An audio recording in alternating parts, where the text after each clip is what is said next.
Halo,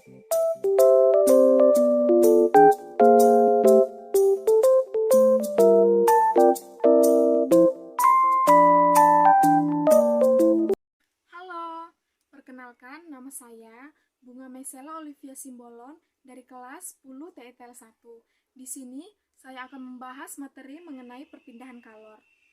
Perpindahan kalor adalah berpindahnya kalor dari benda dengan suhu tinggi ke benda dengan suhu lebih rendah yang terjadi secara alami akibat percampuran suhu kedua benda tersebut. Perpindahan kalor dibagi menjadi 3. Yang pertama itu konduksi, yang kedua konveksi, dan yang ketiga radiasi.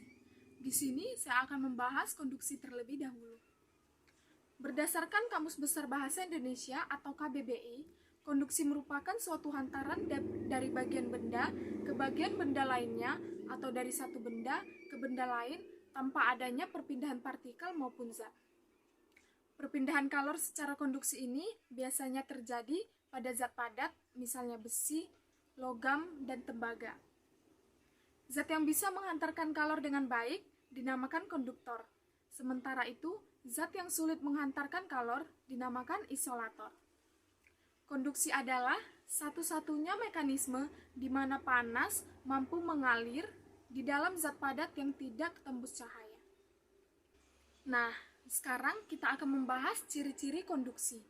Apa saja sih ciri-ciri konduksi itu? Yang pertama, memerlukan zat perantara atau medium. Yang kedua, wajib saling bersentuhan. Yang ketiga, umumnya terjadi pada zat padat. Dan yang keempat, perpindahan kalor tidak diikuti zat perantara. Nah, untuk rumus mencari konduksi, kita bisa menggunakan Q per T sama dengan H sama dengan K dikali delta T per I. Teman-teman pasti bertanya, apa sih contoh konduksi itu? Yang pertama, tangan melepuh saat memegang wajan yang panas. Yang kedua, ketika memasak, spatula akan terasa panas. Yang ketiga, melelehnya mentega saat diletakkan di atas wajan berapi yang sedang dipanaskan. Yang keempat, knalpot yang lama-kelamaan panas ketika motor dihidupkan. Nah, sekarang saya akan membahas perpindahan kalor yang kedua, yaitu konveksi. Konduksi dan konveksi memiliki kemiripan, yaitu kedua cara perpindahan panas ini menggunakan zat perantara atau medium. Perbedaannya adalah, jika konduksi tidak disertai dengan perpindahan zat perantara, maka pada konveksi zat perantaranya ikut berpindah. Dalam ilmu termodinamika, konveksi adalah perpindahan kalor atau panas melalui zat perantara, di mana zat perantaranya ikut berpindah bersama kalor. Jadi pada konveksi, kalor akan memanaskan zat perantara sehingga mengalami peningkatan suhu. Selanjutnya, keduanya sama-sama berpindah ke titik dengan suhu yang lebih rendah. Jadi, uraian tersebut, kita bisa katakan bahwa syarat terjadinya konveksi adalah adanya zat perantara atau medium dan ada perbedaan suhu di dalam tubuh medium tersebut. Proses terjadinya konveksi dimulai dengan adanya perbedaan suhu di dalam tubuh fluida. Kita ambil contoh, air yang dipanaskan di dalam panci. Ketika kompor dinyalakan, akan terjadi transfer kalor dari api ke air. Kalor yang diterima dari api akan memanaskan air sehingga suhunya meningkat, di mana air yang berada di dasar panci yang akan lebih dulu mengalami proses tersebut. Ketika air yang berada di dasar mengalami peningkatan suhu, massa jenisnya akan berkurang karena terjadinya pertambahan volume akibat pemuaian. Karena massa jenisnya mengecil, muka air tersebut bergerak ke atas, kemudian air yang massa jenisnya akan lebih besar akan bergerak turun menggantikan tempat yang ditinggalkan tadi. Nah, apa saja sih contoh perpindahan kalor secara konveksi dalam kehidupan sehari-hari?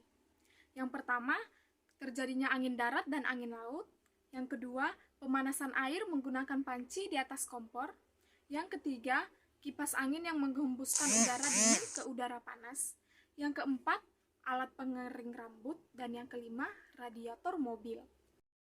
Nah, rumus perpindahan kalor secara konveksi adalah kalor yang mengalir setiap detik sama dengan koefisien konveksi termal dikali luas permukaan fluida dikali perubahan suhu. Nah, yang terakhir adalah radiasi. Radiasi adalah proses perpindahan kalor yang terjadi dalam bentuk perambatan gelombang elektromagnetik tanpa memerlukan adanya zat perantara atau medium. Perpindahan kalor secara radiasi dipengaruhi oleh suhu benda, luas permukaan benda, sifat permukaan benda, dan jenis material. Semakin tinggi suhu suatu benda, kalor yang dipancarkan juga semakin banyak. Demikian juga semakin besar luas permukaan benda, kalor yang dipancarkan juga semakin banyak. Nah, apa saja sih contoh perpindahan kalor secara radiasi?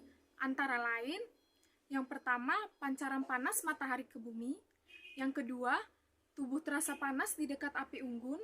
Dan yang ketiga, pembuatan pengapian di rumah.